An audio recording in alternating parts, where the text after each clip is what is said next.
എന്താണ് തകർക്കാനുള്ളത് ആക്ഷൻസ് കാണാൻ പറ്റും? ഞാനൊരു 3 ദിവസം മാത്രമേ അഭിനയിച്ചിട്ടുള്ളൂ. എൻ്റെ പോർഷൻസ് അവരുമായിട്ടുള്ള കോമ്പറ്റീഷൻസ് കാര്യങ്ങളൊക്കെ ചെയ്യാൻ പോകുന്നേ ഉള്ളൂ. തീർച്ചയായിട്ടും മലയാള സിനിമയ്ക്ക് അഭിമാനിക്കാവുന്ന ഒരു സിനിമ തന്നെയായിരിക്കും. കാരണം അത്രയ്ക്ക് നല്ല നമുക്ക് മലയാള സിനിമയെ ലോക സിനിമയ്ക്ക് മുന്നിൽ കാണിക്കാൻ പറ്റുന്ന രീതിയിലുള്ള ടാലന്റുകൾ സിനിമയുടെ മുന്നിലും പുറകിലും ഉണ്ട്, അല്ലെങ്കിൽ കൂടെയുണ്ട്. അപ്പോൾ തീർച്ചയായിട്ടും നിങ്ങളെപ്പോലെ തന്നെ ഞാനും എക്സൈറ്റഡ് ആണ്.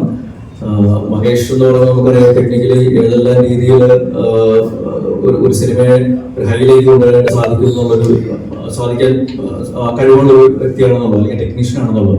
തീർച്ചയായിട്ടും ആ ഒരു ടെക്നിക്കൽ എക്സ്പെർട്ടീസ് സിനിമയിൽ കാണാൻ സാധിക്കും.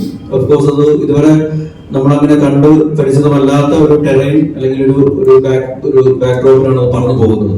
അത് തീർച്ചയായിട്ടും ഒരു എക്സൈറ്റിംഗ് എക്സ്പീരിയൻസ് തന്നെയായിരിക്കും സിനിമ ലവേഴ്സിന്. പ്രത്യേകിച്ച് അത് തിയേറ്ററിൽ തന്നെ വന്ന് കാണേണ്ട ഒരു സിനിമയാണ് എന്നുള്ളൊരു കാര്യവും അടിവരായിട്ട് പറയുന്നത്.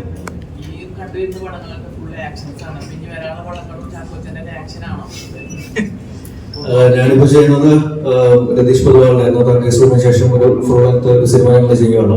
ഒരു ദുരൂഹ സാഹചര്യത്തിൽ എന്നുള്ളതാണ് സിനിമയുടെ പേര്.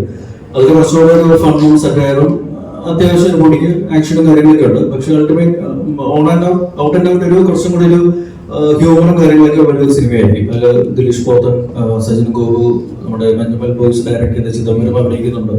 പിന്നെ ജാഫർ ഇടയ്ക്ക്, സുധീഷ്, അങ്ങനെ ഒരു ഇതുപറ്റ നല്ല ടാലന്റുകളുണ്ട്. തീർച്ചയായിട്ടും അത് വേറെ രീതിയിൽ ആൾക്കാരെ എൻ്റർടൈൻ ചെയ്യുന്ന ഒരു സിനിമയായിരിക്കും.